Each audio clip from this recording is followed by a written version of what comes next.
नमस्कार दोस्तों शायद किसी ने सही कहा है। कौन कहता है आसमां में सुराख नहीं हो सकता, एक पत्थर तो तबीयत से उछालो यारो। जी हाँ, ऐसा ही कुछ हो रहा था आईएएस ऑफिसर बनी तनु के साथ। महाराष्ट्र के नागपुर में सुबह हो रही थी और ये सुबह खुद के साथ झमाझम बारिश लेकर आई थी। दरअसल ये दिन था रक्षाबंधन का।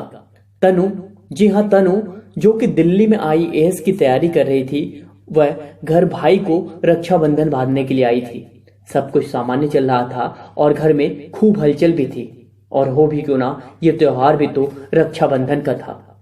तभी खबर आती है कि बाहर चित्रा के मौसी का लड़का आया हुआ है। चित्रा, जो कि तनु की भाभी थी, आज भाभी से राखी बंधवाने उसका भाई अमृत आया था।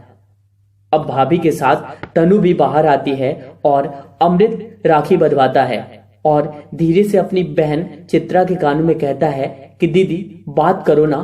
दरअसल अमृत अपनी दीदी से अपने रिश्ते की बात तनु के लिए करवाना चाहता था। तभी भाभी उसे आश्वासन देकर धीरे से कहती है कि तू जा, मैं आज बात करती हूँ। और अमृत तनु की चाह में चला जाता है। तभी तनु की भाभी अमृत के रिश्ते की बात परिवार वालों के सामने शुरू कर देती है और जैसे ही यह बात तनु के कानों में जाती, उसके पैरों तले जमीन खिसक जाती है। दरअसल जैसे ही तनु की भाभी ने इस रिश्ते की बात परिवार वालों के सामने रखी, वैसे ही परिवार के सभी सदस्यों को अमृत इतना भा गया कि वे तनु की एंगेजमेंट अमृत के साथ इसी रक्षाबंधन की छुट्टियों में करा देना चाहते थे। ये सुन तनु खूब रोती है। अभी 2 दिन पहले अलग मूड में रक्षाबंधन बांधने आई तनु समझ नहीं पा रही थी कि उसके साथ हो क्या रहा है। और सबने अब यह तय कर लिया था कि तनु को अब दिल्ली नहीं जाना है, यानी कि अब उसे आईएएस की तैयारी नहीं करनी होगी। तनु झट अपनी माँ के पास जाकर रोने लगती है। सभी यूपीएससी एस्पिरेंट की तरह तनु की भी चाहत बहुत ऊंची थी। वह डीएम बन एम्बेसडर वाली लाल बत्ती वाली गाड़ी में बैठना चाहती थी। लबासना आईएएस ट्रेनिंग में मसूरी के वादियों का आनंद लेना चाहती थी। और तनु ऐसी बहुत सी ख्वाहिशों को एक पल में मारने का प्रयास जोरों से जारी था। तभी माँ के पास तनु का बड़ा भाई विनय आ पहुंचता है और साफ शब्दों में यह आदेश देता है, देख अमृत बहुत अच्छा लड़का है और क्या दिक्कत है तुझे, अच्छा कमा लेता है, सब कुछ तो है। जैसे ही अच्छे कमाने वाली शब्द तनु के कानों में जाते हैं, वह और रोने लगती है, क्योंकि यूपीएससी की ख्वाहिश रखने वाली लड़की अपनी जिंदगी को एक काल कोठरी में कैद नहीं रखना चाहती थी। जिसके सपने आईएएस बन जिला संभालने, पावर में आने, पुलिस अधिकारियों के बीच रहने के थे, उस लड़की को अचानक से शादी कर गृहिणी के रूप में कैद होने के लिए कहा जा रहा था। तनु, जो कि पिछले 2 सालों से दिल्ली में थी और यूपीएससी की कोचिंग कर रही थी, उसकी आधे से ज्यादा तैयारी हो चुकी थी और सभी यूपीएससी एस्पिरेंट की तरह दिल्ली में उसका एक मिनट बहुत महत्वपूर्ण होता था। दिन भर किताबें पढ़ना, अंतर्राष्ट्रीय संबंधों को देखना, करंट अफेयर करना, ये सब तनु की जिंदगी की आदत बन चुकी थी। लेकिन इन आदतों को छुड़ाकर घर वाले उसे दूसरी आदत दिलाना चाहते थे। दरअसल अमृत, जो कि तनु से उम्र में 6 साल बड़ा था और एक इलेक्ट्रॉनिक की दुकान चलाता था, उसे तनु खूब पसंद थी। लेकिन तनु को तो आईएएस की गाड़ी, रुतबे, पावर और समाज सेवा के अलावा कुछ भी नहीं दिखाई देता था। अब सबने यह तय कर लिया कि आने वाले मंगलवार को तनु और अमृत की एंगेजमेंट कर दी जाएगी। इधर तनु लगातार परेशान थी और अपनी फ्रेंड्स को इस बारे में सारी जानकारी देती है। उसकी दोस्त पूर्णिमा तनु को समझाती है कि देख, जिंदगी सिर्फ एक बार मिलती है, जो करना है कर। अब तनु ये तय कर लेती है कि वह एंगेजमेंट नहीं करेगी और आने वाले मंगलवार से पहले ही वह दिल्ली निकल जाएगी। लेकिन तनु के सामने अनेक चुनौतियां दामन फैलाए खड़ी थी कि यदि वह दिल्ली चली भी जाए तो उसका खर्चा कैसे निकलेगा। लेकिन तनु ने यह ठान लिया कि खर्चा और इत्यादि की टेंशन दिल्ली जाकर ही करूंगी।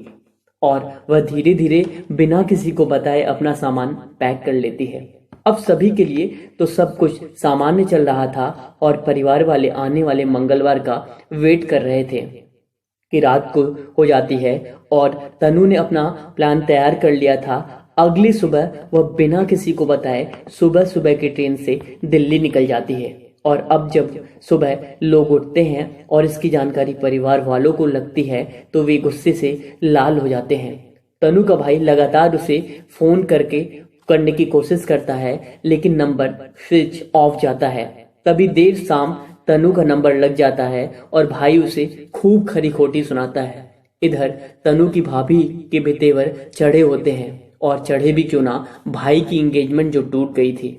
अब तनु साफ साफ कह देती है कि उसे शादी नहीं करनी, और इस पर भाई भी जवाब देता है कि ठीक है, देखता हूं तू दिल्ली में कैसे रहती है, आज से तेरा सारा खर्चा बंद, और फोन रख देता है। अब तनु के सामने यूपीएससी के सिलेबस के साथ साथ खर्चों की भी जिम्मेदारी आ जाती है। जैसे तैसे कर 15 दिन के खर्चे तो चल जाते हैं, लेकिन अब आगे का क्या।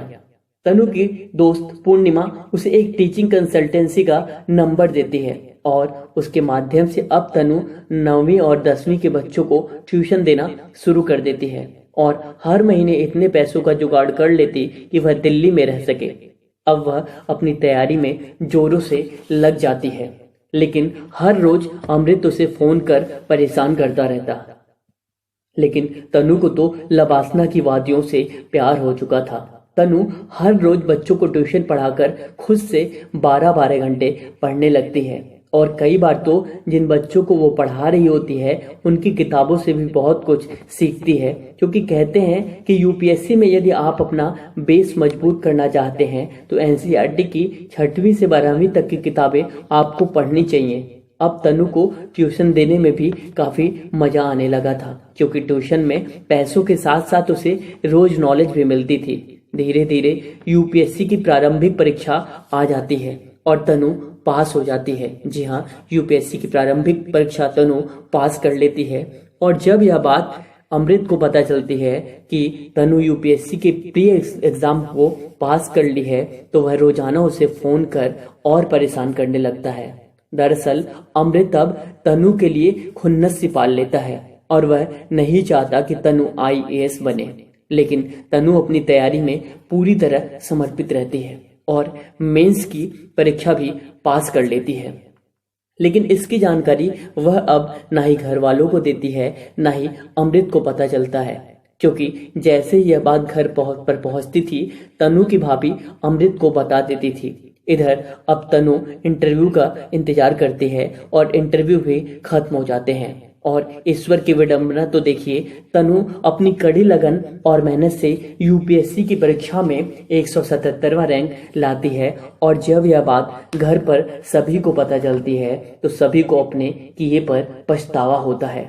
तनु का भाई झट अपनी बहन तनु को लेने दिल्ली आ जाता है, और अब तनु वो सब कुछ पा चुकी है जिसका उसे बेसब्री से इंतजार था। जी हाँ, जिसका उसे इंतजार था। वो एम्बेसडर गाड़ी, वो पावर, वो रुतबा, वो जिले के पुलिस अधिकारियों के बीच मीटिंग करने का मौका, आज सब कुछ तनु के पास है। लेकिन यदि उसने रक्षाबंधन वाले दिन सबकी मान शादी के लिए हाँ कर देती तो शायद आज वे तनु आईएएस तनु ना होती। जी हाँ दोस्तों, आईएएस तनु ना होती। दोस्तों, कई बार आप अपनी जिंदगी में ऐसे फैसले लेते हैं जो आपकी जिंदगी को बदल कर रख देते हैं। कई बार वो फैसले गलत भी होते हैं, और गलत फैसले आपकी जिंदगी को नकारात्मक प्रभाव डालते हैं। लेकिन जब वो फैसला अपने दृढ़ निश्चय से किया गया हो तो वो कहीं ना कहीं आपके लिए भविष्य में चलकर सकारात्मक ही होते हैं। दोस्तों, यदि आपने अपना दृढ़ निश्चय बना लिया है कि मुझे यूपीएससी की परीक्षा पास करनी ही करनी है, तो कितने भी कैंडिडेट एक बार में फॉर्म भरें। एक परीक्षा में 2021 की परीक्षा में 10 लाख, 8 लाख, 7 लाख जितने भी कैंडिडेट परीक्षा के लिए फॉर्म भर रहे हैं, लेकिन आपको तो सिर्फ एक और एक सीट सिक्योर करनी है, यानी कि आपको सिर्फ एक सीट चाहिए। दोस्तों, लग जाइए। मेरा यही आपको सलाह होगी कि प्लीज अपने टारगेट को सेट करिए, और तनु से बहुत कुछ आपको सीखने को मिल सकता है।